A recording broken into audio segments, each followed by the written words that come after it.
அல்லாஹ் குரான்ல தொழுகை பத்தி என்னெல்லாம் சொல்லியிருக்கான்னு பார்க்கலாம். தொழுகையை நிலைநிறுத்துங்க. தொழுகை மூமின் மீது நேரம் குறிக்கப்பட்ட கடமை. தொழுகை மானக்கேடானவற்றையும் தீமையும் விட்டும் தடுக்குதுன்னு அல்லாஹ் சொல்லி காட்டுறான். தொழுகைய அறகுறையா தொழும் தொழுகையாளிக்கு கேடுதான்னு அல்லாஹ் சொல்லி காட்டுறான். சரி, நபி ஹதீஸ்ல தொழுகை பத்தி என்னெல்லாம் சொல்லியிருக்காங்கன்னு பார்க்கலாம். மறுமையில் முதல் விசாரணை தொழுகை குறித்து தான் இருக்கும். குழந்தைகள் 7 வயதை அடையும் போது தொழும்படி ஏவுங்கள். 10 வயசு ஆகிட்டா அடிச்சாவது தொலை சொல்லுங்கள்னு நபி சொல்லியிருக்காங்க. 7 வயது அடைந்து விட்ட குழந்தைக்கு தொழுகையோட சட்ட திட்டங்களை கத்து கொடுங்கன்னு நபி சொல்லியிருக்காங்க.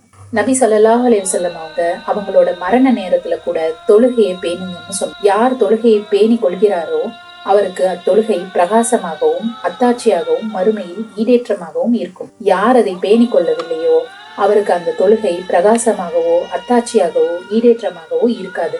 இன்னும் தொழாதவர் மறுமை நாளில் காரூன், ஃபிரௌன், ஹாமான், உபை பின் கலப் போன்றவர்களோடு இருப்பார்னு நபி சொல்லியிருக்காங்க. யார் இந்த காரூன், ஃபிரௌன், ஹாமான், உபை பின் கலப்? இவங்க மக்களை ரொம்பவே கொடுமைப்படுத்தின கொடுங்கோல் ஆட்சியாளர்கள். இவங்க ரொம்பவே பயங்கரமான நரகத்துல இருப்பாங்க. இவங்களோட இருப்போம் அப்படின்னு தொழாதவங்களை நபி ஸல்லல்லாஹு அலைஹி வஸல்லம் எச்சரிக்கை செய்யறாங்க. ஒவ்வொரு முஸ்லிமுக்கும் இணை வைத்தல், குஃபுர் போன்ற விஷயங்களுக்கும் இடையில இருக்கிற வித்தியாசம் தொழுகையை விடுறதுல இருக்கு. தொழுகையை விட்டுட்டோம்னா இணை வைத்தல், குஃபுர்னு ஒன்னொன்னா நம்மள அறியாமலே செய்ய ஆரம்பிச்சிருவோம். நமக்கும் காஃபிருக்கும் இடையில உள்ள வித்தியாசம் தொழுகை தான். யார் தொழுகையை விட்டுட்டாரோ அவர் காஃபிராகி விட்டார்னு நபிகள் நாயகம் ஸல்லல்லாஹு அலைஹி வஸல்லம் சொல்றாங்க.